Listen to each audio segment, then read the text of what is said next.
Please. Here. So we'll let you guys decide if you want to keep your cameras on or off, but if you can turn them on, we suggest that since it's going to be a little bit more interactive than some of our other webinars. However, if you can please keep your microphones off unless you're asking a question so there isn't any background noise, that would be very much appreciated. If you have questions that pop up during the presentation or as the speakers are going along, please either raise your hand or mention it in the chat and we'll call on you and you can unmute yourself to ask that question.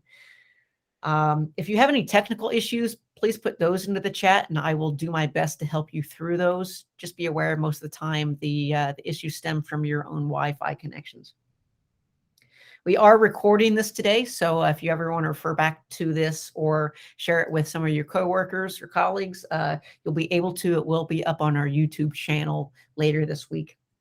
And finally, I don't believe anyone has, but if anyone did have to dial in via telephone today, please send me an email at mfrey@pgahq.com, and we'll make sure you get your MSR credits. With that, I'd like to turn it over to our panel, all of whom are past PGA Golf Professionals of the Year for the Philadelphia section. I could probably spend 10 minutes on their resumes, but I don't need to embarrass the fellas. So, gentlemen, take it away. Thanks, Matt. Thanks, Matt. Hey, I'll jump in here if that's okay. And thanks to everybody for dialing in. You know, originally we thought maybe we would have a big turnout and there'd be tons of questions. And with a smaller group, you know, we'll run as long as we need to run to have a good dialogue. Most of you know, and I think I know everybody on the call. I think almost all of us know each other on the call, which is great. Hopefully that'll lead to more open dialogue, which is my preference for these kinds of things. We're not, you know, Jeff, Robert, and I are not here to deliver a soliloquy. And, you know, we didn't prepare. Yes, Dave, I used that word in the right context. We are not, we're not here to basically be teachers. We're here to help stimulate discussion, a sharing of ideas. It was one of the reasons why we asked everybody to submit a question, because we thought we could use the questions as a tool to keep the dialogue going. So I view my role basically here is just to kind of keep the conversation going, you know, moderate to a certain extent, and really lean on Robert and Jeff for their expertise. I mean, you know, they come from two very different backgrounds. They work at two very different style facilities. And that's one of the reasons why they're on this call, is because they can look at it from different perspectives and maybe give us information that when we leave here, we'll be able to put to good use. So, Kleck, you want to say anything? Yeah. First of all, thank you for including me on this, Jim and Jeff, two great guys. I'm super honored to be in the Philly section, and you know, of course, I love our section. I think our section is the best section in the country. And in any way, you know, I have a really crazy path coming from the private sector for some of the guys and girls on the call that don't know me, you know, into the public sector for the last 21 years. But there's so many similarities, even though sometimes the products are totally worlds apart and different products, you know, on how to handle customers and members and you know, the game. But at the end of the day, you know, we have a common goal, and to promote the game, teach the game, and then take care of our customers. So you know, that's kind of everything in. You know, at the end of this, I'll leave my cell phone number. You have my email. I'm willing to help in anything and any questions you have, whether you're continuing your PGA path or trying to buy your own golf course or try to be head pro at a private club. So that's kind of you know, that everything in like a little bit of a nutshell, but that's what kind of I'm about. But so Jeff, you want to take it from here? Well, but real quick, if anybody wants to know how to make a lot of money as a golf pro, call Kleck. That's funny. I'll give you ideas. Now you have to execute, you know. Jeff. All right. I'm like everybody else, I'm happy to be on the call. I've got my pad of paper ready to go too. You know, I like the format that we're just ask for everybody's questions, and hope it leads to some good dialogue, and everybody can leave with some good ideas to help with the challenges that we're all facing right now. So I won't delay it any further than that. Thanks, Jeff. And I know, Matt mentioned the thing about keeping your microphones off, but this is meant to be interactive. So if in the course of the discussion you have an idea you want to share, please just, go unmute it. And we don't have enough people on here where I think it'll be a problem. We really would love to, a perfect scenario for me would be that everybody contributes in some way. Everybody offers some feedback in some way during this call. So I'll start out by sharing with you or giving you a little bit of an overview of some of the questions that we got. Because as you might imagine, a lot of the questions had to do with attracting and retaining staff. That seems to be the biggest issue that we're dealing with in our industry right now. And I'll start out and I'll make this first question for Kiddie, and I'd like to get his thoughts on this. But one of the questions is, and this is specific to PGM graduates or interns, meaning given the current job market, what can the local PGA professional do to attract PGM students or graduates to work at their facility? So, Jeff, any thoughts? Yeah, I mean, I got a ton of thoughts. I mean, we could make this whole conversation just about this, but I've got a little bit of a personal opinion that I think for a long time we've relied on PGM maybe too much for finding our assistant professionals and golf professionals. I think it got easy there for a little while enrollments were high. The effects of the Tiger boom for that generation of student that went to college. So that I've got some opinions of, that we need to maybe be changing where we're recruiting from. But, but I think we need to be making our jobs as good as we can. And what does that entail?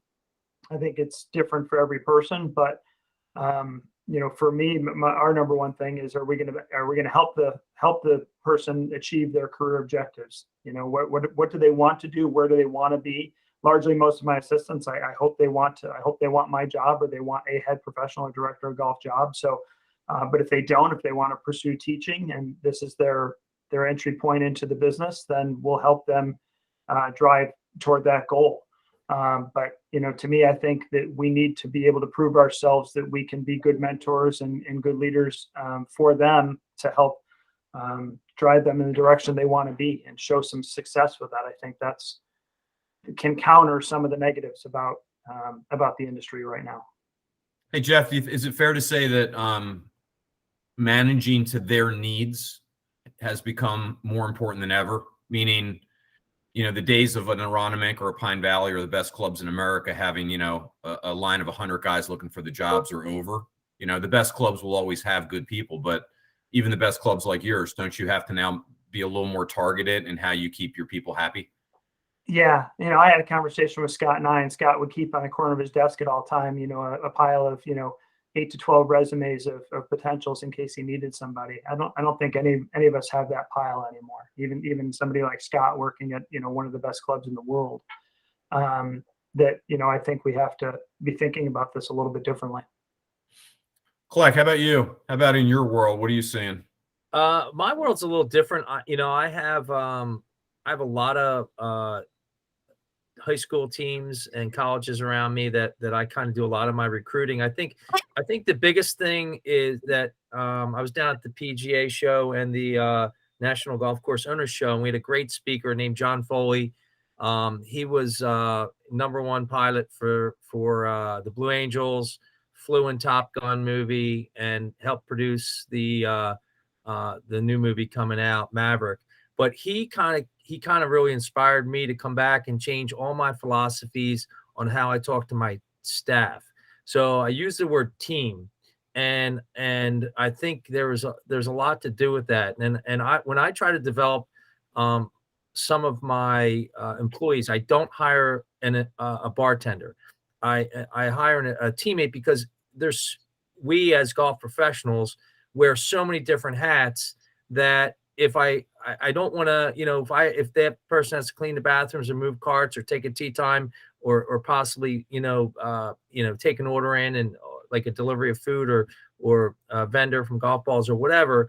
And I try to hire my cart kids that, and I have 2 cart kids now that work in the food and beverage area because they're in college now and they turned 18. So I think I try to be a little bit more like I look a little bit long-term when I hire employees. So then I have retention, and loyalty, and I try to develop it. Now, on the private side or the assistant golf pride, I had a pro side. I had a gentleman that worked for me, and now he worked for Jeff, and moved on. And I kind of get those kids out of here, because I know once you cross the pond and go to a public facility, it's very difficult as an assistant to be hired as a head professional at a private club, if that's their goal.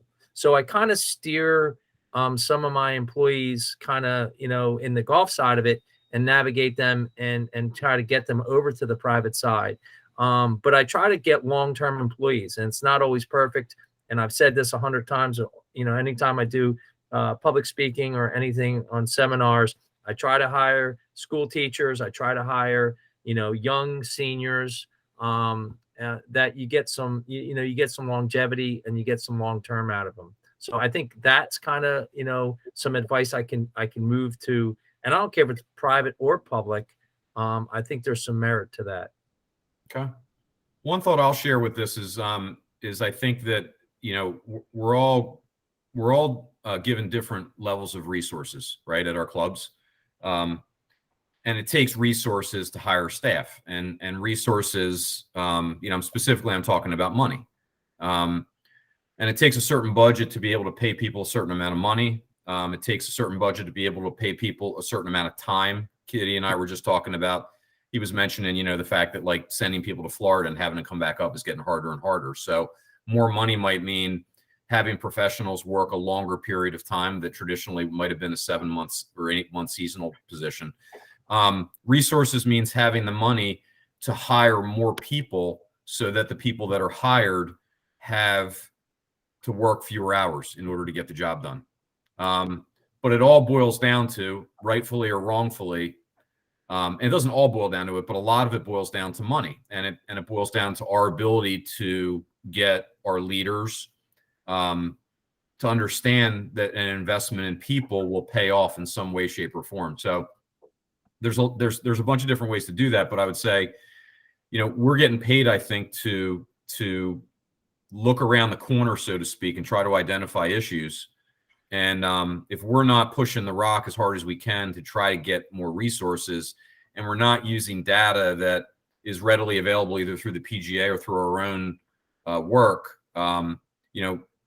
we could have a harder time getting those resources. For those of you that don't know, and I know Ian Dalzell was supposed to be on this call, and I was hoping he would be, because Ian did a really nice job at the end of the year in 21, coming up with, and you've probably heard this in other seminars, with the dollars per round, where basically he was trying to tell a story to his leadership at Huntington Valley that they were looking for service levels that were similar to the cricket club or Aronimink or manufacturers.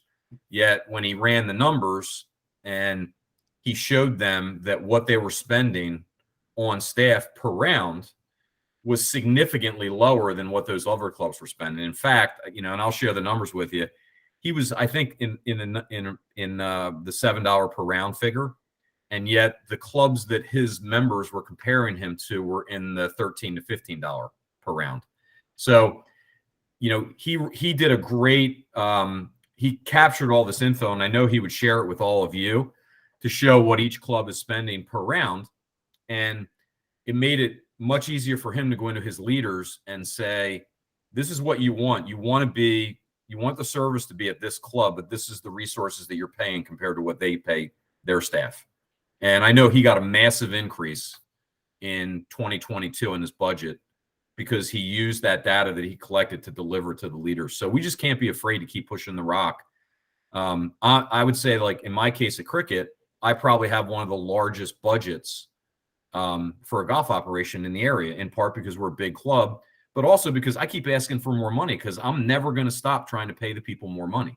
I'm never going to stop trying to make it so that instead of the guys having to work 50 hours a week, they work 45. So I would say to you, one of the ways that we have to be conscious of attracting and retaining young people is to make the jobs better. And, the number one way to do that, I mean, we can talk about culture, which is something that we'll probably do later today. We will talk about how do you make employees happy.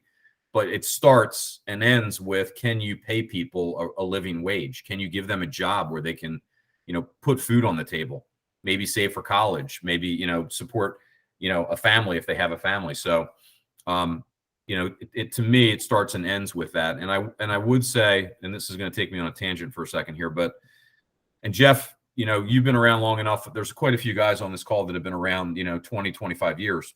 Back in the late 90s, when Jack Connolly was the president of the PGA, they expanded the PGA classifications from 8 to 24, I think 22 or 24.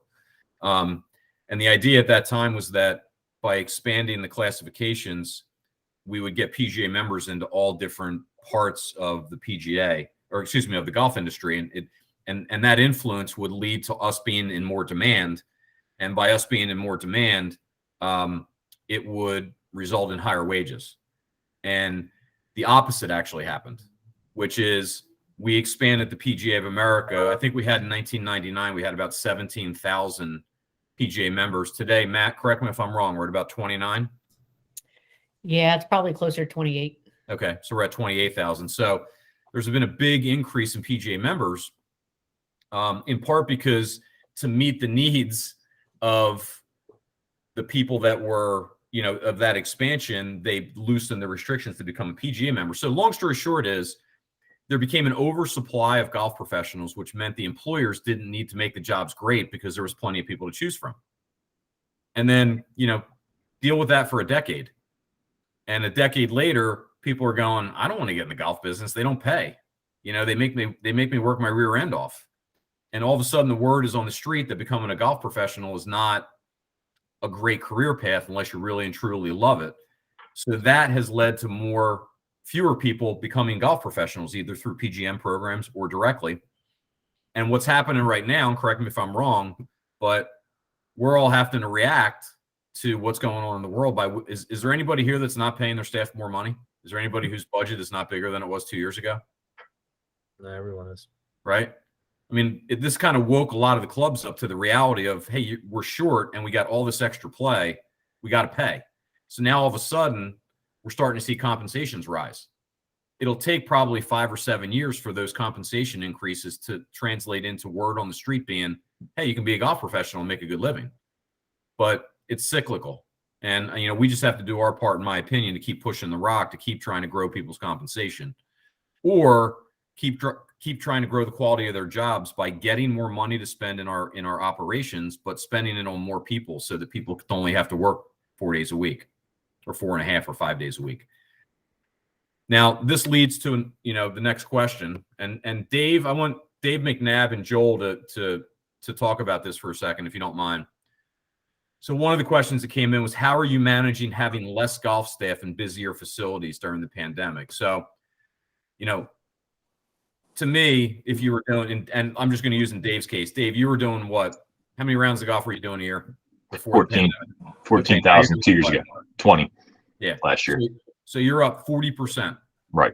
Is your staff budget up 40%? The body's up 40%? No.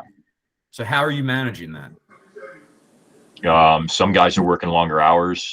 We've taken some guys that were doing other jobs, outside staff, and kind of moving them around to help in different areas. A couple of our retired guys in the morning that just came in to set up the range. Now they're putting water on the golf course. So we've taken some of these staff members and kind of allocated other duties to them. But it's basically, I would say we have a few more outside services staff people, but our inside golf staff has still remained the same. Is it fair to say that the pandemic is taxing them a little bit more than before? Yeah, I think without a doubt. Okay. Yeah. Of course, as we all know, if this continues, are those people going to stick it out? Are they going to stay in the business, right? No, not at all. It's hard. Joel, how about you? Yeah, same thing. We were doing somewhere between 14 and 16,000 prior to COVID. Now we're doing like 22 to 24. It's plateaued a little bit, but very similar to what Dave was saying. You reallocate the resources the best you can, and some of it's an economy of scale. Some of those people just end up doing more, but it's definitely more challenging now than when it was before. And certainly my budget didn't grow by 40%. We were able to grow it some, and get, allocate more resources, for that department. Being the GM of the club, it gets a little bit easier to kind of reallocate stuff, but it's still a challenge, and I think it will be for a little while. And I think the problem is kind of what you spoke to a little bit earlier, is that you're on the tail end of the Great Resignation, where people don't want. It's not just about money anymore. It's about what kind of life are they going to be able to live outside of what they do. I talked with Jeff McFadden, the Union League, and he talks about work-life integration, which I guess is a cool terminology, but to me, I think that sounds more like how do you get them to be more at work even when they're at home, kind of a thing. And I don't think that's really what people are looking for. So I think it's going to be even more challenging as time goes on. There's less people in the business. There's less people wanting to get in the business, and making it enticing for them is going to be a real challenge. Joel, that brings up a good point, right? Which is, we're a business that we really can't have people work remotely. We're a service business, right? We're in front of people. Correct. Yeah, there's very little remote working when you come into the golf industry. You certainly can't give a lesson. Well, I guess you could, but you can't really give a lesson too well when you're working remotely, and you certainly can't provide that face-to-face service that someone who belongs in a private country club, it's what they want. They want that face time. They want the recognition. They want someone there doing the things for them, so they don't have to. So there's no remote working in our department.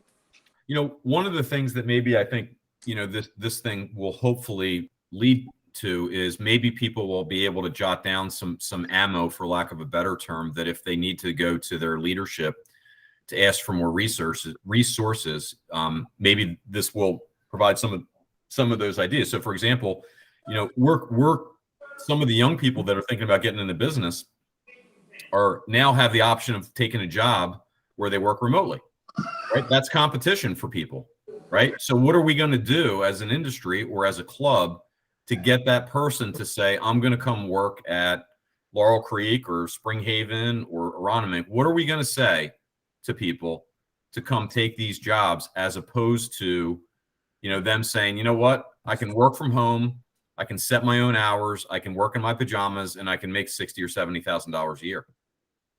Scotty, what are your thoughts on that? Sorry to catch you off guard. Is he there? Sorry, didn't unmute right there. No problem. For us, to Dave's point, we've been really understaffed, and we have in our golf committee meetings, we've just kind of told the golf committee, like, listen, here, there's certain services that we just can't provide anymore because of this. They've been pretty understanding, and I'm kind of trying to use different models of how I staff, and I've looked to someone like you, Jim, at Cricket, where you've done really well with having outside instructors.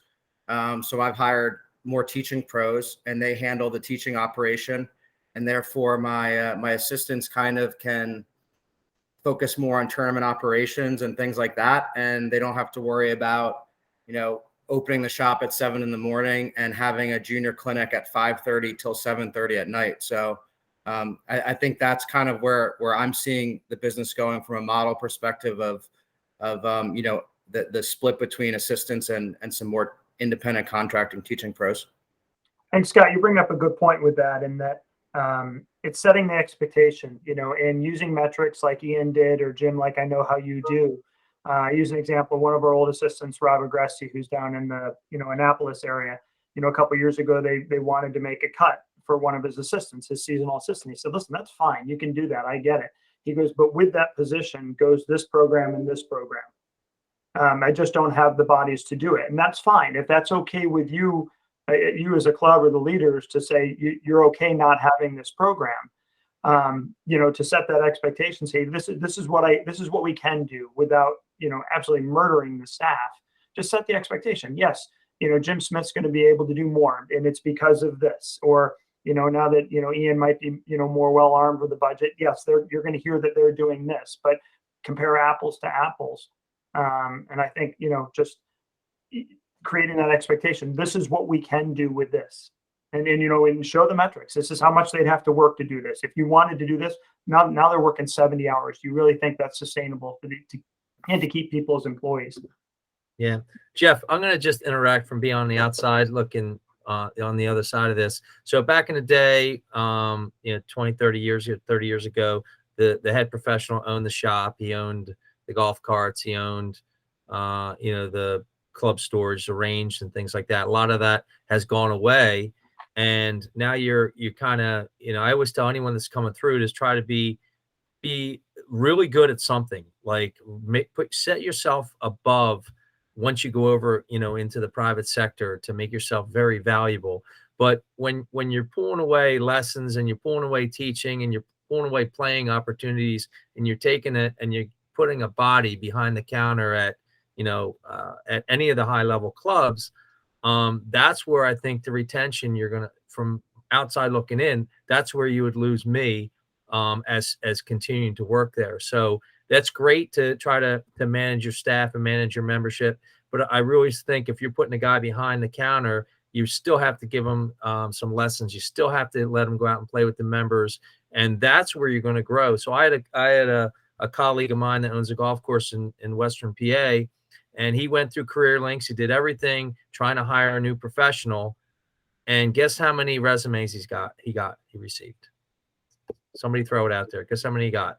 5. 0. One. And that was using he wanted to hire PGA. He wanted to use career links. He used national. And, he's trying to, we as golf course owners really try to promote to hire within the organization and hire PGA members because we think it's, out of anybody, I'm on the front end of this as being president of our association. I want PGA members to be hired. So that's the only delicate thing, I know Scott. Kleck, Yeah. what was the package that the guy offered? It was 65 plus bennies and a little bit of an online store for the pro shop. I'm not sure of the actual vacation part of it. I'll play a game. I'll play a game with you though. And this Yeah. is kind of one of Bridget and I actually talked about this because I talked with her last week. Yes. If he had offered 200,000, how many resumes would he have gotten? A lot. A lot, right? Yeah. There's a number for every job. Right. Doesn't matter what it is that is going to stimulate a lot of resumes. Mm-hmm. Right. And I think one of the issues that we have in the industry is that it's just been, it's been operated on the cheap for too long. We've actually done too good a job in a lot of ways and continue to do too good a job and make our resources go further than necessary. And then it makes it harder to make the argument that I need more resources. And, it's so like, and I'm Dave, if you don't mind me using you as an example, just but what's your labor budget, not including you, in the golf operation, roughly? Total between outside operations, golf shop staff, everybody. Yeah. Probably about 350. All right, which is kind of a standard budget for a club your size, right? With the number, and you have, I'm guessing, 300 members, right? Yeah. Okay, and your members are paying how much to be a member on average? 10 grand a year. Okay, if you charged every one of those people $11,000, which you are worth, right? And you gave all that $1,000 per member to you, your budget just went up by $300,000, right? Right. Why is it so hard for clubs to actually think like that and go, yeah, that's a good investment? Because I think there are two things, right? First of all, a lot of these places are sensitive to increases because they feel like everybody's going to run out the door. Not so much in the last 2 years because there's nowhere to run anymore. But the other thing is, and we talked about this, I've talked with Jeff about this before, everywhere else in the country, Florida, New York, where dues are 20, 25 grand a year. I know. Here they're 10. I don't understand why that is, right? So, but the other thing is these leaders at these clubs, they're sensitive to raising dues because they don't want to tax themselves, right? And they don't want to tax their buddies. They don't want their buddies hollering at them. So I think that's why it's a challenge to get more dollars in the door from a dues increase standpoint. But you have to do it at some point. Otherwise, what's going to happen is, like Scott's saying, well, we're just going to cut some services. And then ultimately what's going to happen is 3 or 4 years down the road, when the leadership changes and the 11 guys in the room that made that decision, they're going to go, oh yeah, that's fine. We're okay with you cutting changes. Well, the other 300 members don't know that those 10 guys said, hey, we're going we're okay with operating this place with less service. So then when those 10 people get out of the boardroom and 10 more come in and they go, we got to do something about services. We can't have this place running like that. They've never understood the decision and what went into that. That's when you start to get problems. I brought, and Kleck, I didn't mean to interrupt you. My apologies, but my point in no, that was saying, ultimately this is a resources thing, right? It's how much resources does the club have, and the club's number one source of the number one resource for a club is dues. And we've all been in meetings where we find out that the superintendent, typical 18-hole budget is $1 million to $1.2 million, let's say, and you find out that the guy got $100,000 extra to spend on the golf course, right? Yet we can't get 20 to spend on our staff. And I might be naive when I say this, but Aronimink is a great golf course, but it's not a great golf experience by itself. It takes people to deliver the experience. And this goes back to, Dave, you brought up the Florida numbers. Like that information, when you walk in, if you're armed with that information and you show, and I'm not saying you, but I'm just saying like in general, the more information we walk in with, where it's the data that is telling the story and it's less us. I know I get emotional when I talk. Like I get all fired up and I talk, and I don't want them to, it's going to be hard for me to get them to decide it based on me. But if I put irrefutable data in front of them and they say no, all right, well, now I know where I stand. But it goes back to, I think we just got to keep pushing the rock. Kleck, go ahead and finish your story. Yeah, well, no, it's great. It's because I have one comment. Who do you think sells the most hamburgers at your facility? Can anyone give me that answer? Who sells the most hamburgers? The golf course. The golf professional. The golf professional gets you to come to your facility, and then you're the most influential person. Yes, the superintendent is a vital artery. Yes, the GM is a vital artery. Yes, your staff is all the little, veins and everything. But the golf professional is a very critical position.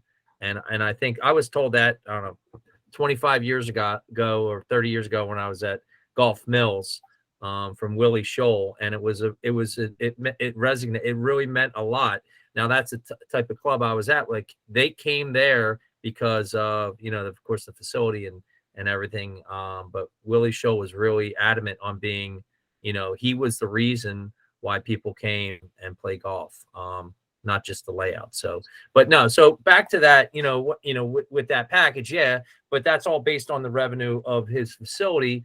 So every package is going to be a little different. And as Dave was saying, if you raise your dues to 11,000, that's 10%. It's very difficult to go back on that.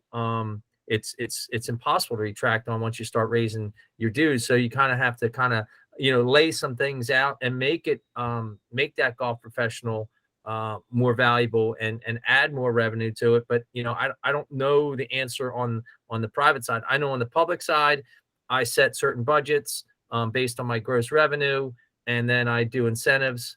And I give incentives to my superintendent. And maybe that's a good way. But the problem with all this stuff that we're talking about, raising and giving a guy an extra 50,000, we're walking into a lot of inflation down the pike here. So, there are recession-proof clubs, and some of the guys are on this call that I consider recession-proof clubs, but not everyone's going to be in a recession-proof club. So the first thing that's going to go are the big salaries, and then they're going to get a new guy coming in. So we got to be careful that we don't put too high of a salary that you have a target on your back. What do you think of that, Jimmy? I mean, what's your perception? Listen, I mean, you make a very fair point. I mean, and with respect to inflation, like I would assume everybody who's at a club on this call knows what the dues increase was for 22 on a percentage basis. How many people on this call saw their club raise their dues less than 5%? We did. Okay. We didn't. We were over 6%. Yeah. Okay. So here's the reality is if you did not raise your dues by 7% or more, you're taking a cut because of inflation. Yeah. The clubs, and it's going to come back to roost at some point because of the rate of inflation. If you didn't raise equal to inflation, you actually reduced your budget. And the problem is that a lot of clubs, you know, Kleck owners, whatever, they got to make really hard decisions about the finances. One of the things I struggle with right now is it's like, why wouldn't we push our clubs harder to drive revenues when demand is so high? Right? It's a good time to do that. Hey, speaking, and this all started when we were talking about like trying to figure out how to develop resources to get better golf professionals. Sean, you're on the call, right? Driscoll?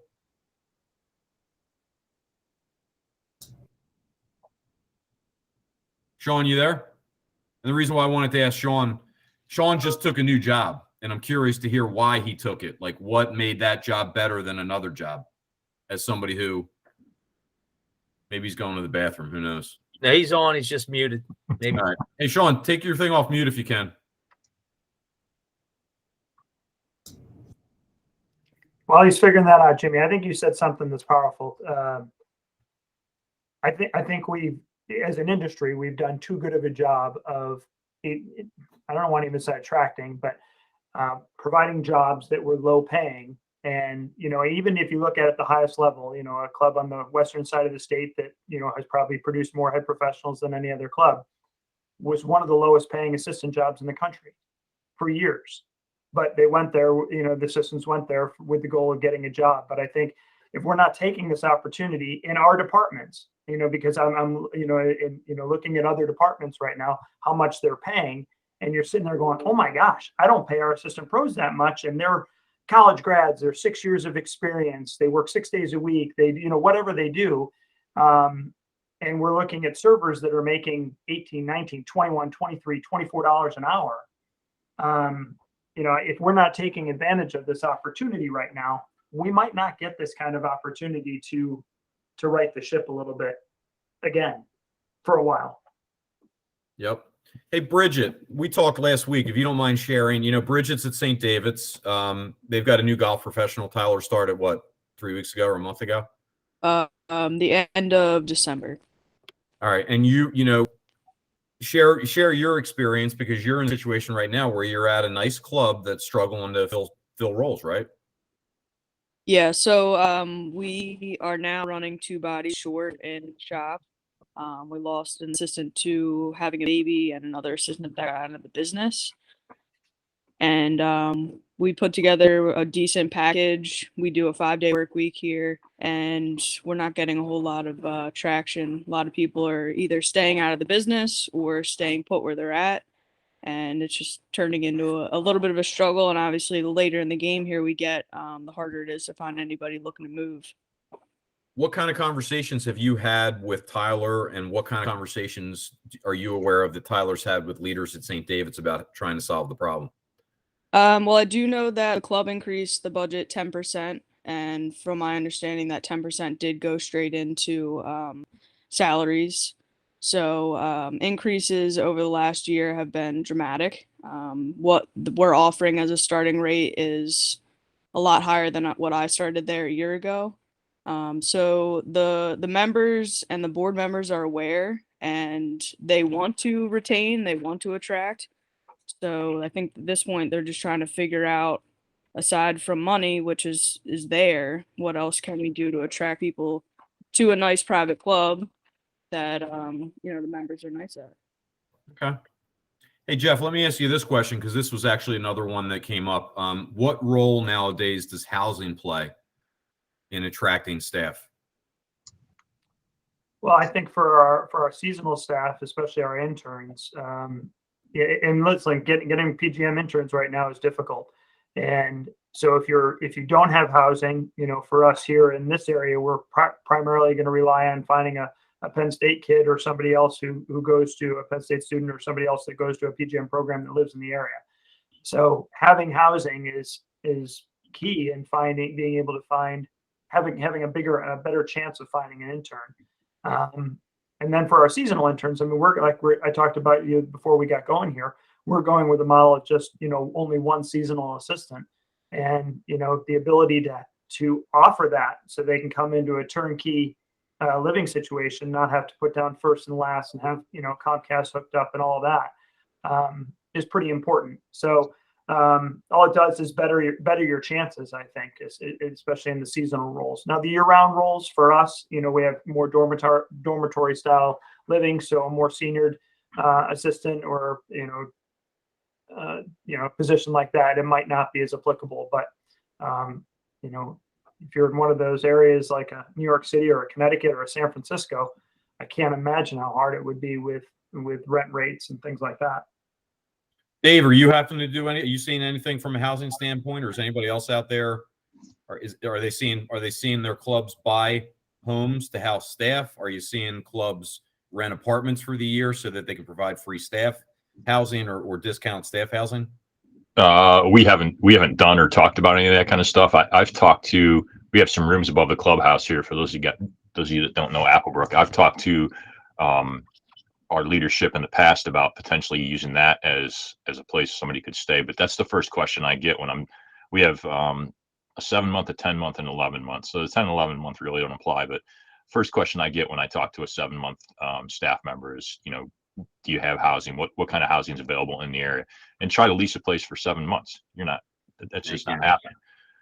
So we're looking to renovate our maintenance facility a couple years down the road, and that's one of the things they're talking about is potentially having places for maintenance staff, and if we can get an extra room there or something, that's going to be helpful. But listen, I'm not living on on Mars, contrary to what some people think. I mean, that's not a luxury that most places have.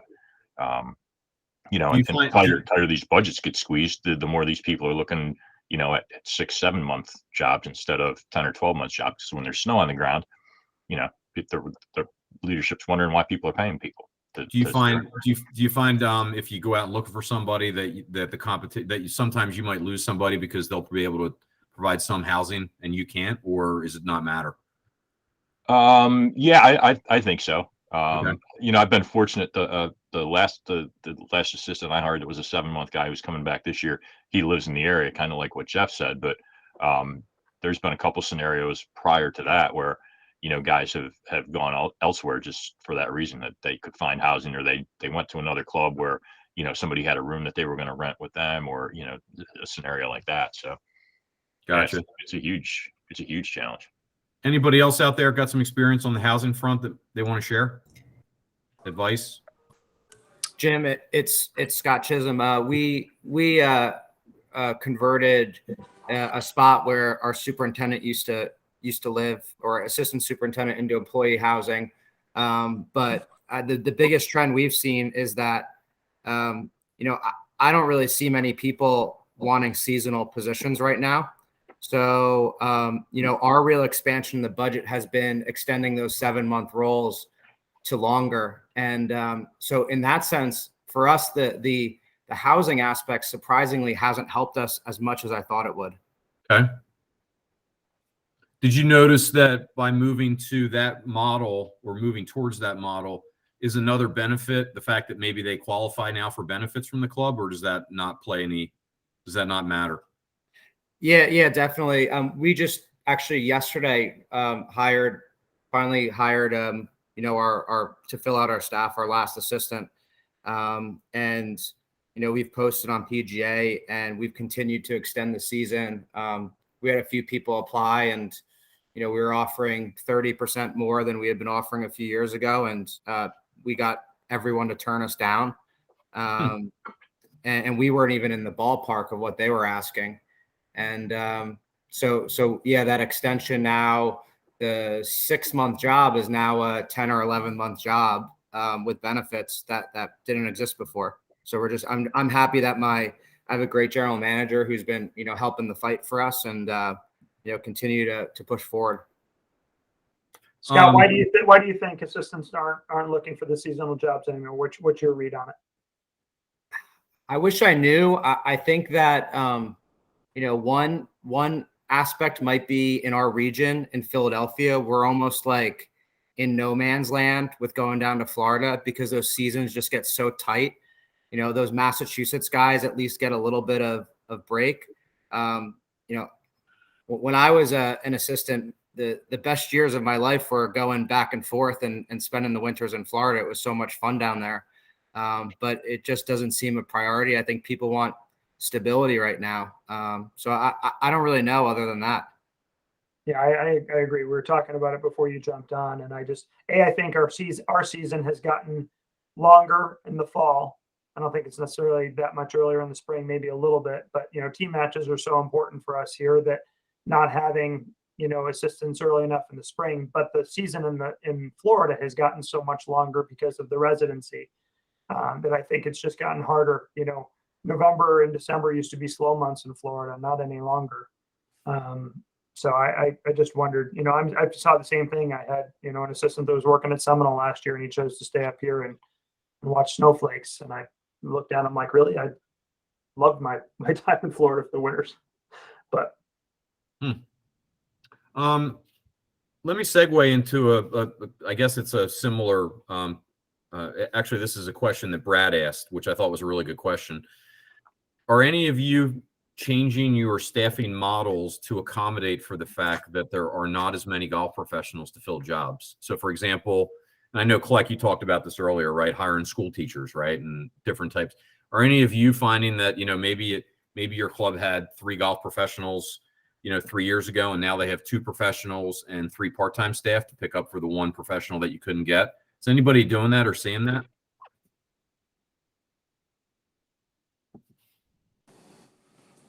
Hey, this is Joel Laurel Creek. We started doing that a couple years ago, actually. Just I think out of just wanting to make sure that the pros were out doing, what they excel at, which is being out in front of the members and on the golf course. So we started hiring part time, especially in the retail shop. That way it got them out of the shop and out on the golf course and stuff like that. But that was really just more of happenstance. So not sure if that helps or not, but that's what we've been doing for the past few years. No, I mean, I changed my model 5 years ago, when I felt like something was happening. So we now have, 2 non-golf professionals on the staff, when before we only had 1. And they're essentially full-time year-round staff members. They're female, which gives us a little bit of a female presence. But yeah, it just, nobody's immune from it. And, I guess the question, and Brad, why don't you, expand on this a little bit, if you don't mind? I know you were the one that asked the question. Have you seen it out there? You've seen any ideas? Yeah, I mean, I've seen ideas, but like the biggest question for like a guy like Scott that just added new teaching pros, independent contractors, like as an assistant pro right now that's full time, like where do I get my extra income from? Because obviously, or is Rolling Green like a club that just has unlimited kind of lessons? I know it's a bigger membership, so it could be like a Tavistock, where you were almost saying no to some lessons. But I was just kind of curious on that regard too. Yeah, great question, Brad. I was lucky enough before I was at Rolling Green, I was up at Baltusrol, and I kind of always think about when Jason Carbone got hired as their director of instruction, and I think the entire staff did about $80,000 or $100,000 of instruction. Obviously, the assistants were a little bit worried that a lot of their income was going to be taken. And fast forward to my last year, I think the overall staff was doing about $700,000 in instruction. And it just went to show that if you grow a culture and you grow a really great teaching program, I mean, there's no shortage of people who want to learn how to play golf. And it was really eye-opening for me that, our guys who were the 4th assistants who, didn't teach that much were teaching $30,000, $40,000 a year. Just because, Jason grew this culture of learning and great instruction.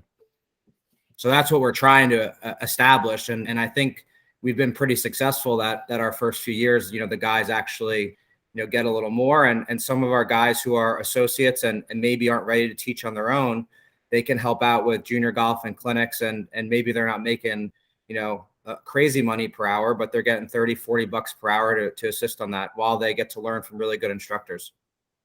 Hey, and the Brad. other thing, Brad, I think there's a balance. Brad, I think there's a balance that if you're hiring an independent, Jimmy, how many of your instructors are paid by Cricket? One.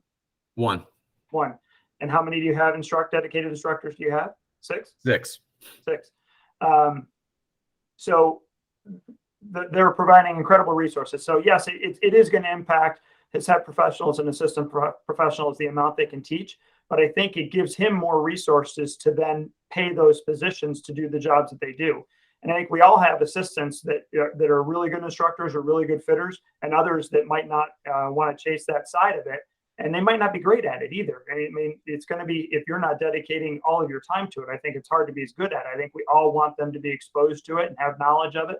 But if you have somebody that the club doesn't have to pay, it should give you, and it takes, that does take a lot of time with juniors and ladies clinics and everything else, that should give you a little bit more resources to improve the job for the assistant professional potentially.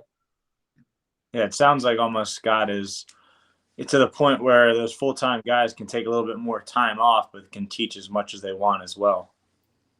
Yeah, I mean, I brought it up before, but the thing that, I came into a role where the labor budget before my first year for the entire golf operation minus the head pro was like $130,000, which Jim's shaking his head, which is crazy. I mean, we just had 2 assistants and no outside staff and doing 24,000 rounds a year. And now, and you look and you'd see a junior golf program where there'd be a 5:30 clinic, and the guy who did the 9-holers and was there at 6 a.m. and did a mini outing and all that is now expected to go out there and have a ton of energy at 5:30 and inspire junior golfers to play. I mean, there's no chance that guy can do that. So we keep track of how many rounds guys play with members. I think last year our assistants played with 180 different members throughout the year. So the whole theme of today is not only how do you get people in, but how do you make their job enjoyable? And I hope that most people are getting into the business because they like to play golf. And I know that's been the running joke is if you want to play golf, don't get into the golf business. But, I don't think that should be the case. So, hopefully we can allocate resources differently and allow them to have more time and flexibility at the club. And not to dominate the conversation, but like what Kleck was saying too, if an assistant is chained to the desk, I used to call it, the penalty box. If they're stuck in the penalty box, they're probably not going to be too enthused about being a golf professional. So I think this model that, Joel, you mentioned, or Jimmy, that Craig Hartman used it for years at Oak Hill. He'd have 5 or 6 people, part-timers and maybe some mix of full-timers that worked in the shop. He said, golf pros are out doing golf pro things. Golf pros aren't chained to the counter. Another good line is Eric Eshelman at the Country Club of Birmingham says, no air-conditioned golf pros. Teach, fit, play. Teach, fit, play. So he goes, I can get somebody else to sell shirts and fold shirts. So, I think if there is a, decreasing amount of resources for us to, choose from for golf professionals, I think those are viable options to keep the golf pro jobs as good as we can keep them. I think we just got to keep fighting.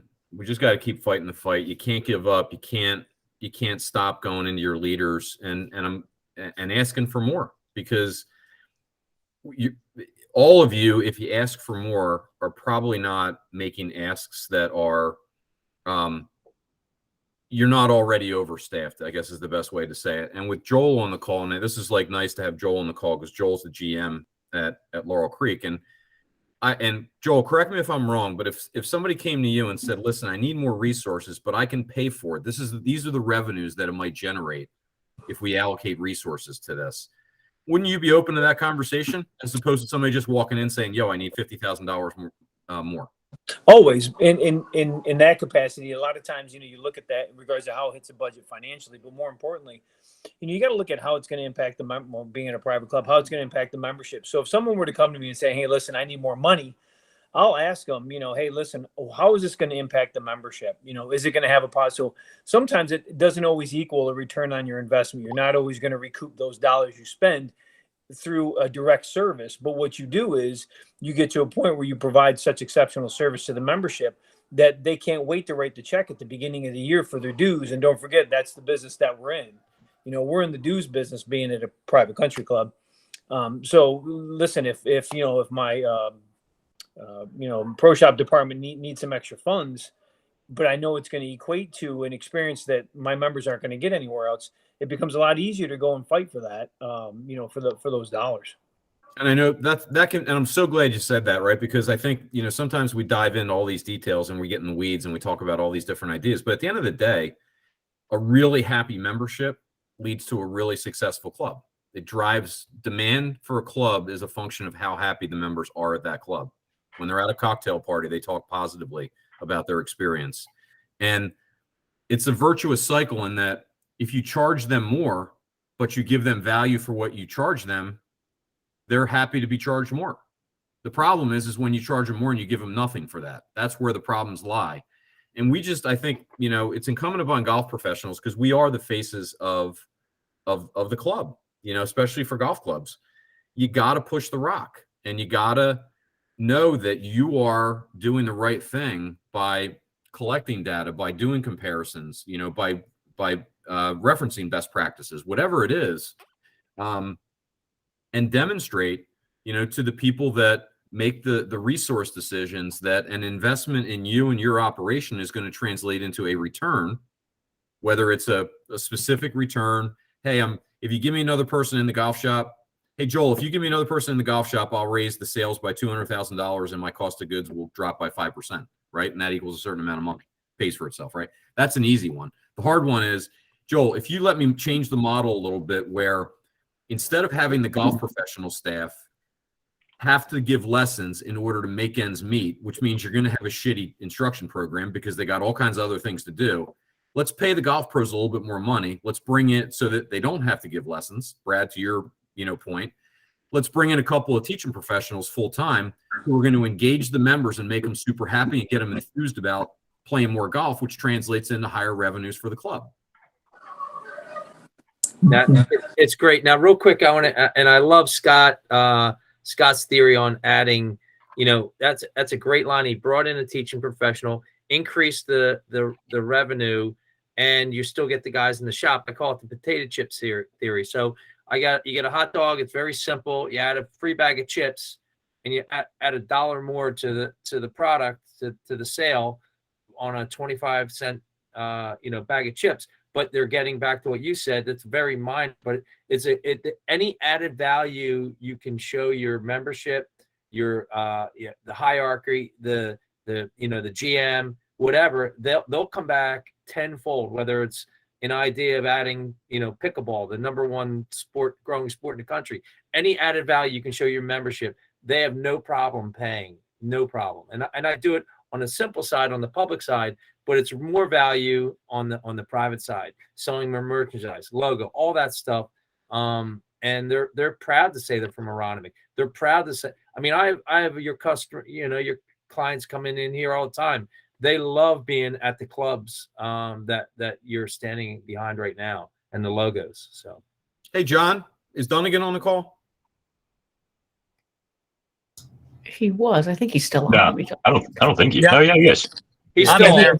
Hey, Johnny, give us your thoughts on sort of this whole marriage of teaching program, golf professionals, quality of jobs, impact on the club. What are your thoughts? You're among the best in the business at doing it. So, well, but you guys know I know nothing about running a golf club, right? Let's just get that out there. Jeff Kiddie says I barely qualify as That's true. That's very true. I can vouch for that as well. You all suck. But truly speaking, so here, I'll turn this on so you can see. I'm at my daughter's workout. I'm in the car. all good. So my thing with what I'm trying to do with golf pros is I can't stand this business model where, I have friends that have head pro jobs and they make $65,000 a year and run the whole operation. That completely breaks my heart. I understand my life is really good. Dave lets me pretty much do whatever. It's a great job. I owe golf everything. I get that. My problem is, how do I get my kids that I teach golf through college and high school, or high school and college and junior golf, and how do I get them when they ask me, I want to be a golf pro? And the first thing that I say is, how are you going to live? Our kids get out of school, right? They've got college debt, many of them, and they're going to come out and make $27,000 a year. If I'm lowballing that number, tell me. But I think it's somewhere around that number. And that's a person, if you cut that up with $1,000 a month for rent, how is that person going to live? So I think either I don't understand where, if we have all this money from everybody's full now, right? Nobody's taking on new members. If we have that money, I think somehow we got to push it to the assistants so they can afford to live. Frankly, most of you guys like David and Robert, you own the place for Christ's sakes, but Scott, Jim, you guys, I'm not worried about.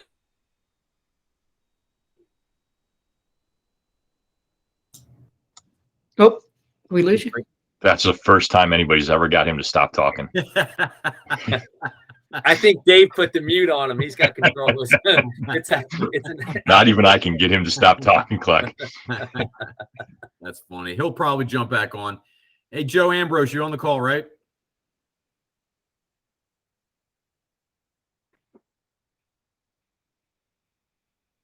Joe, you might be on mute.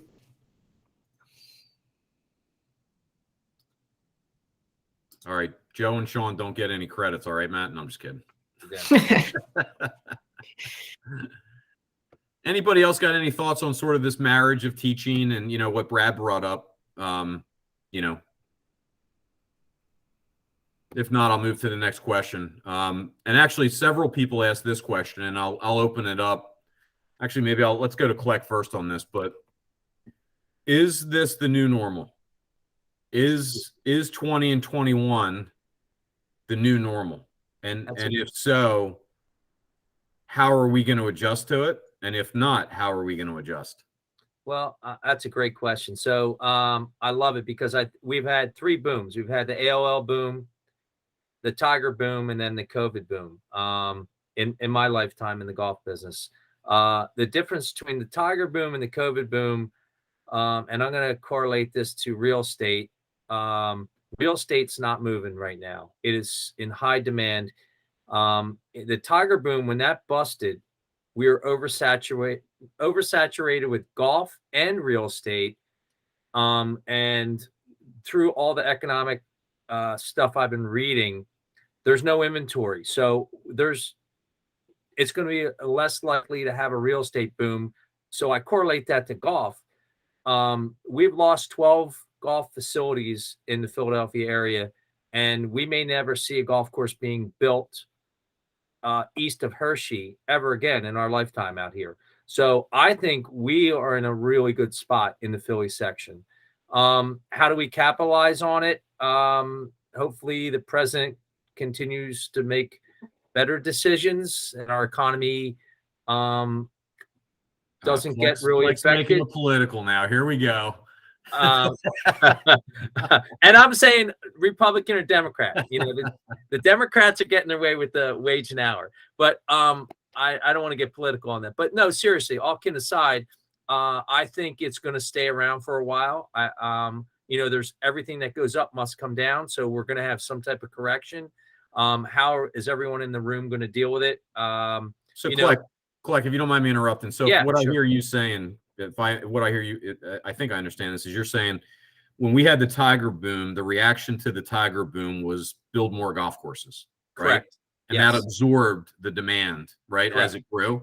And what you're saying is that now that we've had a COVID boom, you're not going to see the reaction to be build more golf courses. And the reason the proof in that was January and February of 2020 before COVID hit, which we're sitting here 2 years ago tomorrow.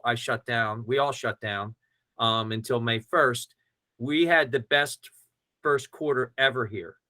And it was weather driven, but we were on the climb. 2019 was on the climb. All of us were starting to tick up. So yeah, COVID just added, Red Bull and a steroid to us as an industry, but we are climbing. We may not have climbed as rapidly. COVID definitely made a huge difference in our economic model and our golf side of it. But we were on the climb anyway, so it was ticking up. We will go back down, absolutely. Is it going to be as much as Tiger boom? No, not in our area. I truly believe. So we have a nice long run, whether it's 7-10 years of a nice run. But I think we need to capitalize on it. I think our biggest our biggest on our side. And as a general manager, I mean, seed cost doubled from last year, 87 cents a pound to $1.79 a pound. Everything's petroleum based, and natural gas is going to be at a very high demand. So all of our chemicals. So this is, I mean, I'm talking off the golf side, but as a whole, when we're talking about budgets for the golf shop, budgets for our staff, raises, benefits, we're all going to be affected by all these high demands with inflation and all the costs. So I still think the golf industry is going to stay the same.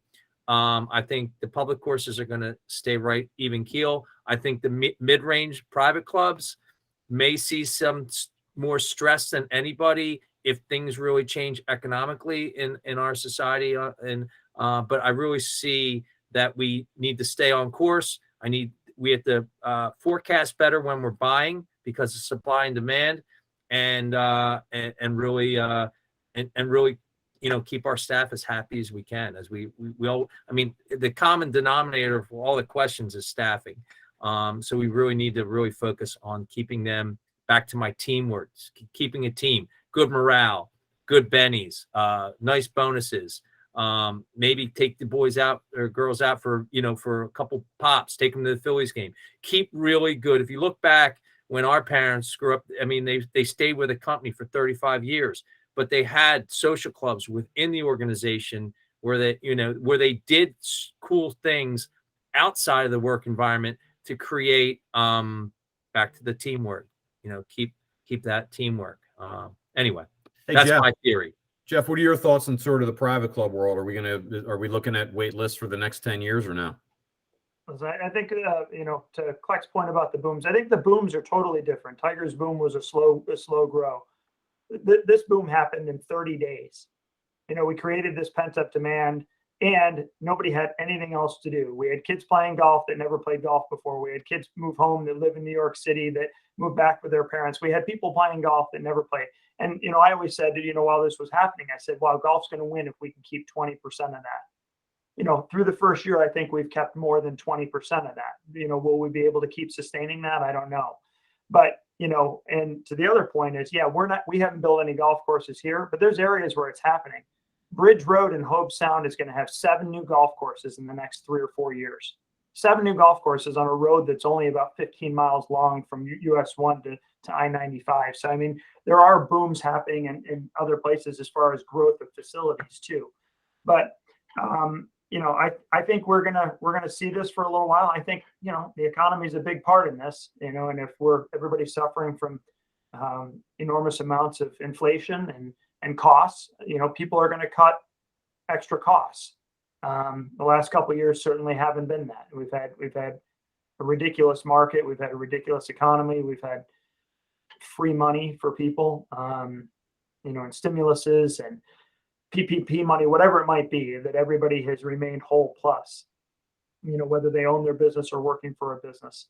But I think it's, Titleist is predicting a 5-year surge on this, starting last year. So we're in the second year of what they were planning for a 5-year surge, doing all of their research. So I think we hope, and I think we should be all doing what we can to retain what we can. I mean, think about it. All the annual meetings that I went to from 2013 to 2018, all we talked about was grow the game, grow the game, grow the game. Now we're trying to back it off. We're trying to have release valves where we're trying to, create fair and equitable ways for people to get on the golf course or get into our events and things like that. I mean, it's crazy how fast it changed. And, in comparison to that Tiger boom was a slow grow, a steady grow. Listen, I think, I'll echo your sentiments, and I'll talk to David. I'll point this at Dave, but I'd say that, Dave, isn't it probably true that people have never valued their membership at Applebrook more than they have in the last 2 years, right? Wasn't that sort of a sea of tranquility in an oasis, right? In what was chaos in the world, right? Sure. Yeah, absolutely. The key is just maintaining that value now and making sure that experience doesn't diminish given the increase in activity that we're seeing, right? I mean, that's really the key, because once that starts to diminish, especially at a private club, you've only got a captive audience. And if that experience starts to decline, then so does your membership. You know, that raises a really interesting question that wasn't asked, but I'm curious about, which is how have people modified policy at their clubs to accommodate for the more for greater play in order to try to make sure that the experience, you know, remains really good. What have you seen at some of these clubs, and is it working? I'll tell you this, I would have liked to have had a Sharon Fortes on in the middle of April 2020. I know the number of accounts that they started new and brought up to speed really quickly was, you know, a nice jump in their business, which is just an annual subscript every year now for them. So, you know, we're a perfect example. We're 124 years without starting times, and we went to starting times in 15 minutes. And we, you know, there's a few people that don't want them, but right now they're sticking. So, you know, that was our main way. And it really, we did it to start was just to spread people out for safety. We just wanted people not, you know, congregating. We had no idea how busy it was going to be. It was a side benefit that we happened to have it, because we never would have been able to sustain 2020 without it. But, you know, it was just to keep people spread out in 15-minute increments, that they didn't gather and congregate. And as it turns out, it was a, you know, unbelievable benefit for us for the last 2 years. Yep. Anybody else? Good, Brad. Yeah, I mean, we never had tea times, or we're never going to have tea times at Sunnybrook. But the big thing now is that a professional staff member basically has to be out there pretty much at all times now. Before, the membership would kind of either put balls down or just figure it out like on themselves, either like 1 or 10. But now it's beginning to be the point where like we got a lot of groups turning and stuff like that.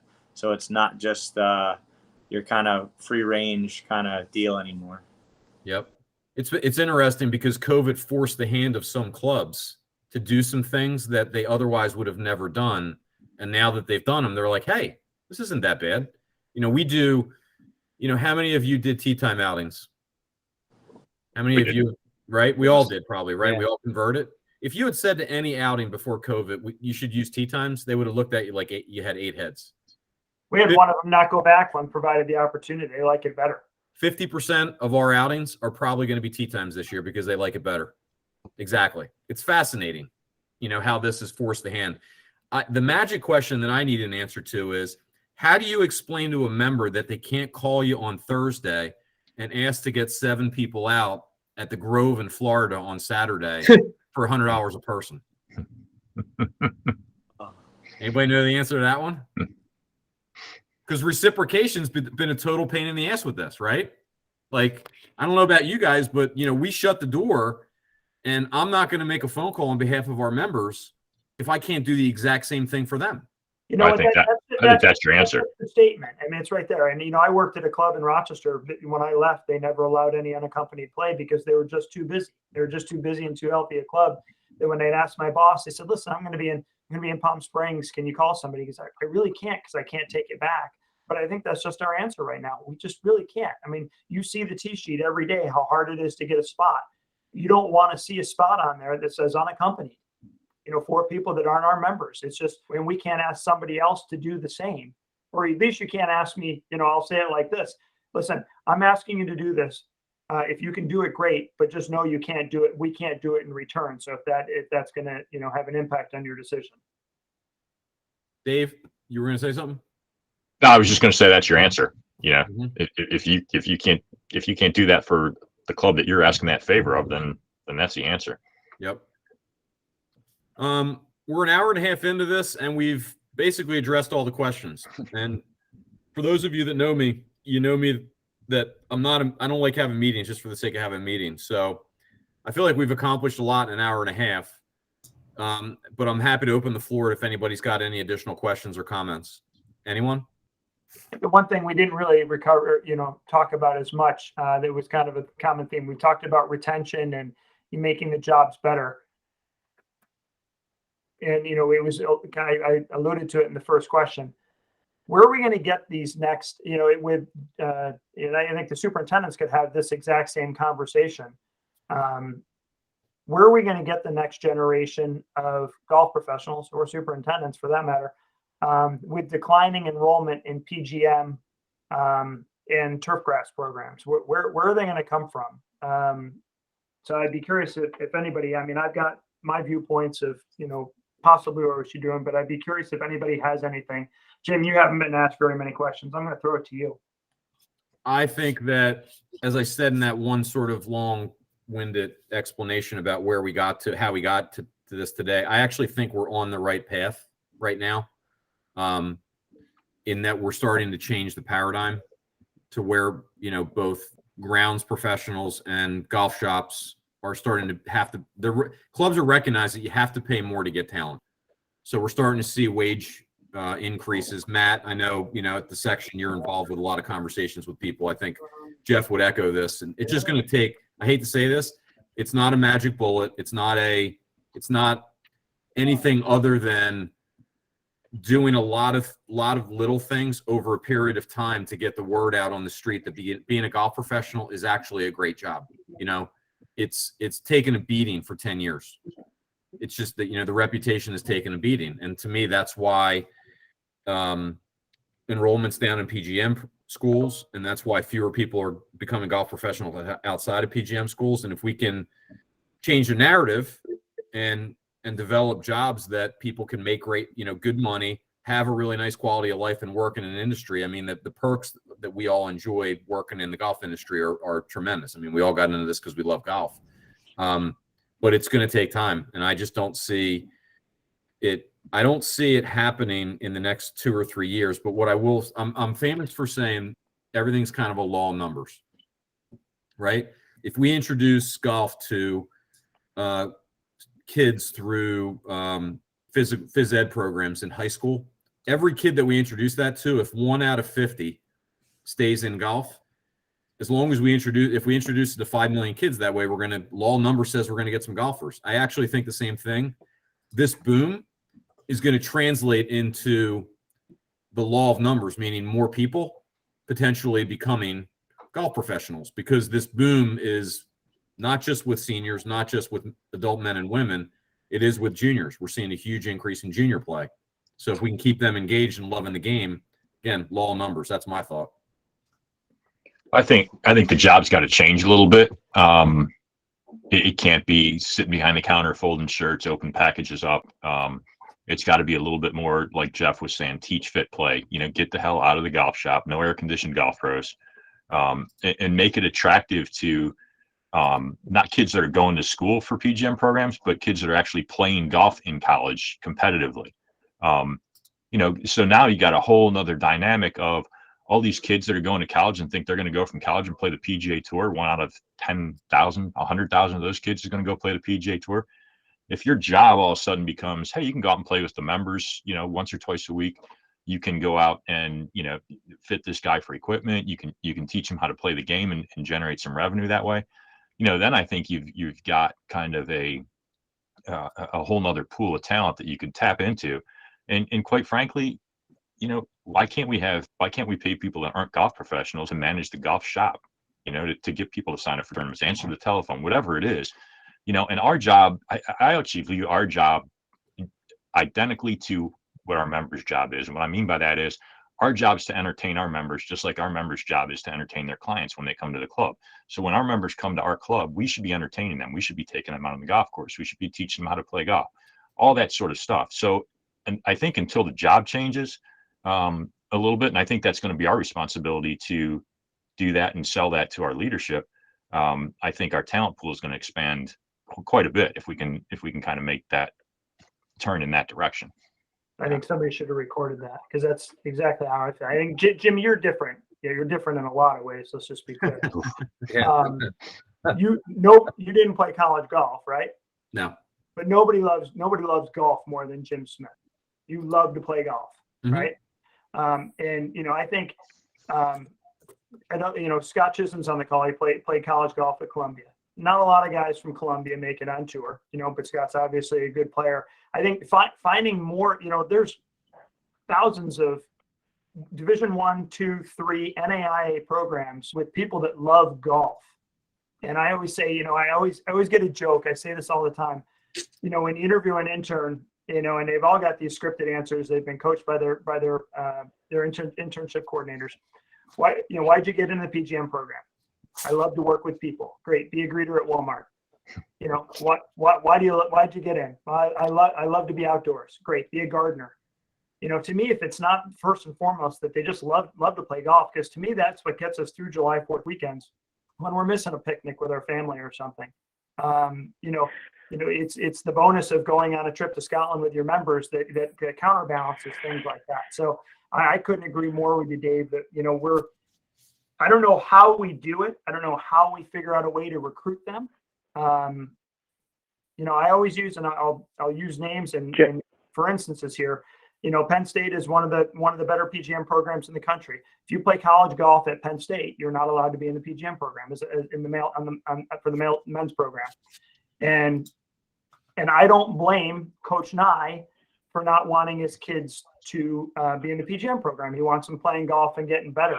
But I say that's on us as the PGA of America to figure out a way for that kid to want to be engaged in the PGM program without having to do an internship. Because here's a guy who is a PGA member. His two brothers are PGA members. His father was a PGA member. But he doesn't necessarily want them in the PGM program, which I fully support and understand why. But I think that's on us to figure out a way to make it work for them. Jeff, can you guys hear me? It's John Pillar. Oh, celebrities on the call. It didn't even have your name. I've been listening for hours. Great conversation, great dialogue. I couldn't echo the sentiments that Dave just said better. I think the key components to that thing is that we've got to change the culture, not only of our work environment, and that's going to take some time. You guys are all on board.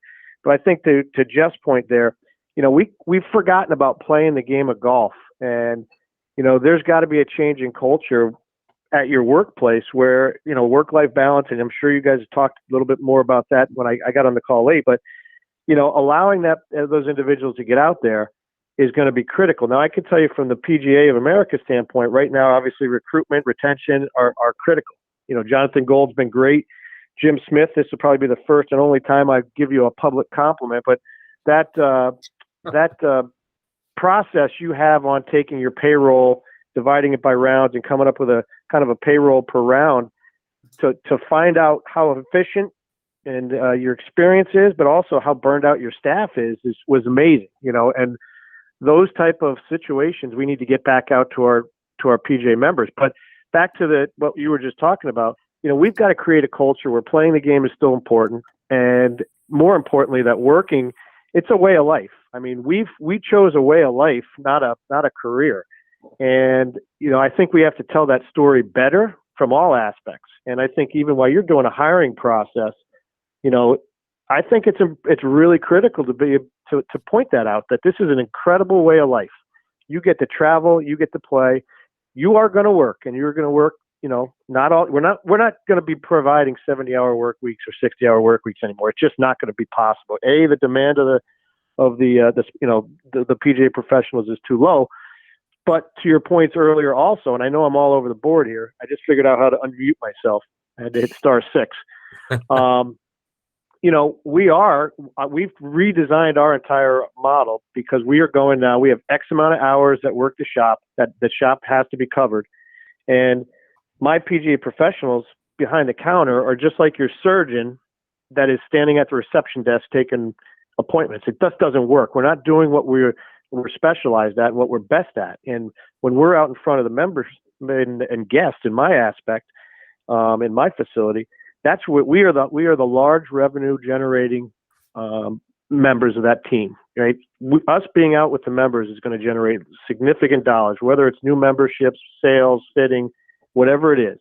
So, I know I'm getting long-winded, but to Dave and Jeff's point, to change the culture of our profession moving forward, we have to do that. We have to create a culture at each club, and it's going to be different. It's going to be different at Linwood than it is at Applebrook than it is at Woodloch. And I think you have to be somewhat generous with understanding that. So I'm going to kind of hang up there and open any questions. But from the PGA standpoint, it is critical, and they are targeting and going after the collegiate golfers. They are, I think that is actually kind of high school and college, and providing them access. And on opportunities. And John Dunnigan, I don't know, I pay more than 27,000 up here, even in the mountains. Yeah, that's good stuff. Hey, one quick comment on that. And I don't play a lot in the Philly events, but I think if we push the sections, whether with Jeff Surratt and around the country, and get more promotion out of the individual events that we're playing in the section. So maybe it could be.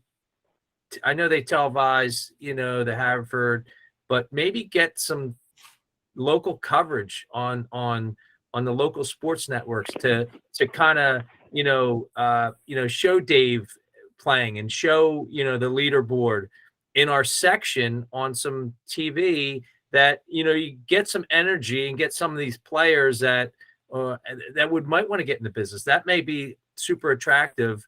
You see Jeff Kiddie or Dave McNabb on CBS or whatever on the local sports channel, competing at an event. I think that'd be awesome. Show a lot of energy. I don't know. Yeah, Robert, just a little background on that. That's something we've pushed for, obviously, with the little bit of time that the sports channels or the sports segments get on the news networks and stuff. We haven't gotten a lot of headway. However, if anyone on this call has members that could make those kind of calls, that would be useful, and I'd be interested in talking to them. It's tricky, Matt, because years ago they were looking for stuff to fill time, and now with social, everybody's getting their information right away. It's like KYW says. KYW used to spend 4 minutes on sports. Now they spend about 40 seconds. Just the way of the world. John, thanks for those comments, and appreciate you calling in. I know your schedule's pretty busy. Anybody else have any comments, questions? Yeah, Sean had his hand raised. Sean, if you want to go ahead and unmute yourself and ask. Yeah, I would just want to touch on clubs that have gone to tee times. What do you say to your members if there's no tee times available? They're used to just coming out and hitting the tee at 12 o'clock, but you've gone to tee times and it's a busy, warm Friday. What's the answer there? You talking about a private club, Sean? Sure. Yeah, you turn them away. Well, you hit a nerve with me on this one. So here's what I'll tell you.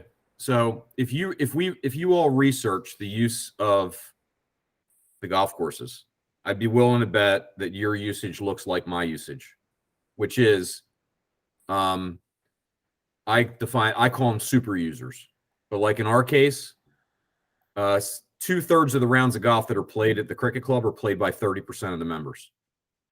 And it's usually the case at every club. And what happens is the people who are super users monopolize the tee sheet. And they're the ones that jam the tee sheet up to the point where somebody who's a casual user may not be able to utilize it. So you got to fight the fight to put tee time systems in place that provide for fair and equitable access. If you're not willing to do that, you're never going to solve the problem, because as well as I do, there's that guy that has nothing to do other than play golf. And if he's allowed to have a tee time 7 days in a row, he'll have a tee time 7 days in a row, right? At cricket, just as an example, you can have 2 advanced tee times that are on the books up to 60 days in advance. Any other time you can only make inside of 2 days. That guarantees that our heaviest users can't monopolize the tee sheet, and it makes for fair and equitable access. So we don't run into that problem, even though we're really big with a lot of members. So it takes some cojones to actually address it that way. But policy, and I said this earlier in the meeting, I think one of the biggest things that our roles is to look at the usage and present ideas and policies that will make it better for everybody. And the second thing I'll say to you is our policy, my mantra with our staff, and John Escherhegel's on this call, he'll tell you this. We want people saying yes, right? We all want to say yes to everything, okay? And I believe you should say yes unless it's illegal, immoral, or the key, or unless it affects somebody else, right? So we have 15-minute tee times at the cricket club. Could I squeeze a foursome in between 2 15-minute times? Of course I could. But that's going to negatively impact the expected experience of the group in front of them and behind them. The group in front of them is going to have them up their butt, and the group behind them is going to have a group right in front of them. So we wouldn't say yes to that because it negatively impacts the other two people. So the moral of the story is our jobs, I believe, is to look at that problem and come up with policy that makes access more fair and equitable. Jeff? And Sean, yeah, I mean, listen, we're going through it. And going from a place where you could just come over and play. And listen, they say, well, I want to come over and play when I want to play. Well, great. You come over on Saturday morning, you come at 7:45, and there's some days where you teed off at 9:20. So you weren't playing when you wanted to play to begin with. So part of it is just, semantics. But yeah, there are days, and it's the hardest part. I just had this conversation with Jimmy about 3 hours ago. I said, there's one negative to starting times for us. And that is I wake up on Friday morning, my schedule just cleared, and I want to play golf at 1 o'clock. Sold out. So that's the one negative. But when you have 12 positives and that one negative, it's hard to have the argument. I get it. And I don't have a perfect answer for you, Sean, because it's just a change. And like, the club you're working at is, just as old as our club, that it's a change.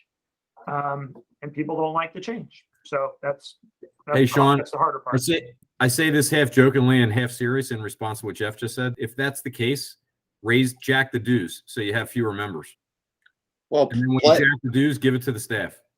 Well, I mean, volume is up though, right? So you go to tee times, but volume's up. So now you have these situations where, I want to play with my 3 guests at 12 o'clock, but there's 10 other groups waiting to play.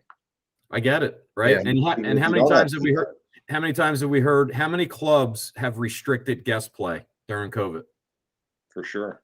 Right. Pretty much all of them. Right. Yeah.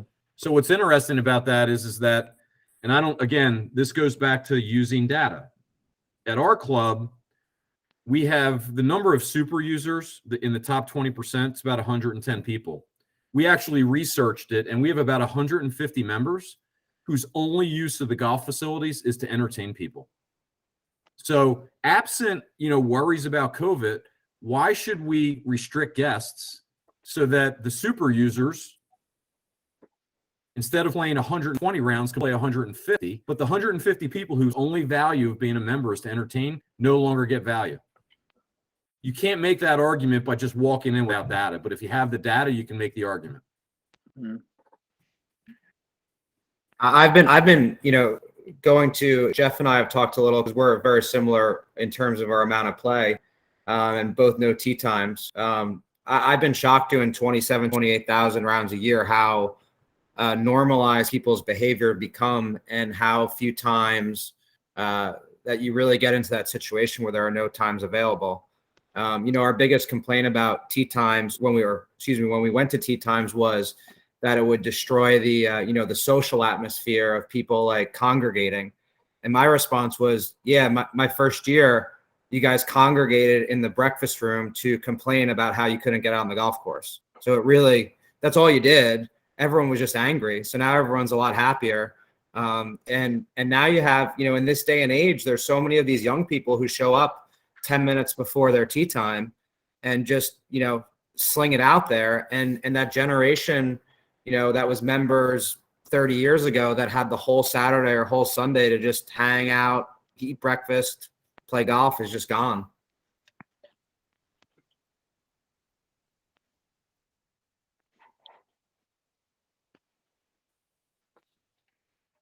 Sorry. Jimmy, we lost you. Yeah, my bad. Sorry about that. Is it my imagination? But at least at my club, like the younger people at my club tend to be planners. And maybe with their families' activities. I mean, that's the thing. We used to be, before starting times, we were busy from 7:15 and we didn't start till 7:30. 7:15 until 9 o'clock. We now have people that'll sign up at 10:30, even though there's plenty of starting times available before that. They said, listen, I never wanted to play at 9 o'clock. I just wanted to get out here and make sure I got out here fast enough that I could play a good pace of play and know that I could get out. So now they'll play at 10:30, even though there's plenty of time. They said, listen, I make the first half of the soccer game. I'm fine at home. I come over, I play golf, I have lunch. I'm home in a round trip of 4:30, 4:45. So it's just, they're planners. I think it's the people that don't have something to rush home to or don't want to plan and have never had to plan before, don't like it. Hey, Sean, following up real quick, I was going to ask you this question earlier. I know you just took a job, right? You just took a new job. I did. Yep. And, one of the things we've been talking a lot about is like, how do we attract, golf professionals? Why did you go there and not somewhere else? What were you thinking about? What was the cause? Proximity to home. Okay. Club's 5 minutes from my house versus 45. Okay. 1 day less, 5-day work week versus 6. Okay. Paid benefits versus self-paid. Okay. Was your salary any significantly higher, or it was the other things? Yeah, another 10,000 salary. Okay. That was kind of like a no-brainer. So, I hate the club that you're going to. Remind me, it's Scotland Run. Scotland Run. They have more resources than the club you left.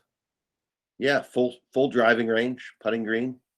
I mean resources to spend on you. They could give you a higher salary. They could give you benefits. They could have you work only 5 days instead of 6 because the staff theoretically is bigger, right? Yeah, I would agree. Okay, interesting. But they're doing, I think they did 37,000 rounds last year. I think we did 28,000 at Springhaven, minus closed on Mondays. So, right, a similar volume. Right, interesting. All right, anybody else got anything? Questions, comments? I had something I was curious about. Don't say anything bad about me, dude. No, I would never. I thought this whole discussion has been really interesting. I really like the talking about what you guys can use as tools to go to your board and say, trying to balance things, what you need. I was wondering from my end, is there an importance for the assistants and to speak up and say, this is what I need in order to be satisfied here and in order to keep, doing this job at a high level? Or is that kind of like showing itself with how the current market is? If you don't say it, we don't know. Yeah. Well, yeah. I'm asking, but I'm always asking, but not that I can always accommodate, but I know I want to know. I guess I meant, does that help? Does that help you all go out and get what you need as well, or are we just stretching you all thin? John, this is Robert. I'm on the other side of this. My whole thing is, if you never ask for the deal, you'll never get it. You have to ask, and don't take it as you're not, grateful for what you have. Take it as, hey, this is what this is how I'm going to help your facility as an assistant, how I'm going to grow the business, how I'm going to do whatever, but always ask, because what's the worst thing that can happen? They say no. So always ask. Yeah, John. And on that note, I'm sorry, John Pillier. On that note, if they have the information and data, as Jimmy says, they have to walk in. If they're going to ask for more, they got to be able to provide something that says, here's my value. Here's why I believe I should get it. And to the other point, if you don't ask the question, the answer is always no. John, my comment to that is yes. The answer is if there's a way for us to make you happier, you should speak up. And this, right? Working with me, we do these things called quarterly connections, which are basically I meet with every staff member once a quarter, and the only question I ask the staff member is, am I doing what I need to do to make you happy, and how can I have you achieve your goals? It's literally just a forced sit down to make sure that I'm engaging, right? So, John, in those meetings, right, you have an opportunity. I'm giving you the opportunity to say something, right? I would say this though, is you have to be careful doing that, because if somebody comes in and tries to lever another job for more money with me, that's a problem, right? If it's more about, hey, I see a way to make, and if it's me, that screams selfishness. If somebody comes in and says, just watching this operation, I got an idea that I think might benefit everybody, make everybody happier, and you benefit by making the suggestion, that's a home run. Mm-hmm. But it's a delicate situation. And you and I have talked about this before, right? Which is, some clubs and some jobs are structured in a way that they're not going to be paid anymore. because we don't want people in those jobs long term. I know Jeff's got my model, which is I'm going to move guys in and hopefully move them to better jobs. If I pay too much money, they're going to stay with me too long. I don't want that. Right? But the value of being with me or with Jeff or with Dave or some of these other guys is the network that you get and the opportunities you get, and hopefully you'll move on to your own job. So it's a bigger question. But, I agree with Robert. It's like if you go out looking for your next wife and you don't talk to anybody wherever you are, how are you going to find your next wife? Yeah. Anybody else? Thank you. Jeff, any final comments? No, I got a full page of notes, so I'm good. Appreciate it. Thanks for putting it together, Jimmy. Yeah, just thank you, Jimmy and Jeff, and we have a great association in Philly, and lean on each other if you have any questions. But thank you very much for setting it up, Jim. Yeah, happy to do it. Thank you guys for participating, and thanks to everybody for calling in. Hopefully this wasn't a waste of 2 hours. And I know I speak for Kleck and for Jeff and for probably everybody on this call. We're all here to help each other. So it doesn't have to be on this forum to do it. Pick up the phone call, send an email. We're all here together. So hope everybody has a great night. Thanks again. Thanks a lot for setting it up. Thank you. Thanks, guys. Thanks, guys. Thanks, everybody.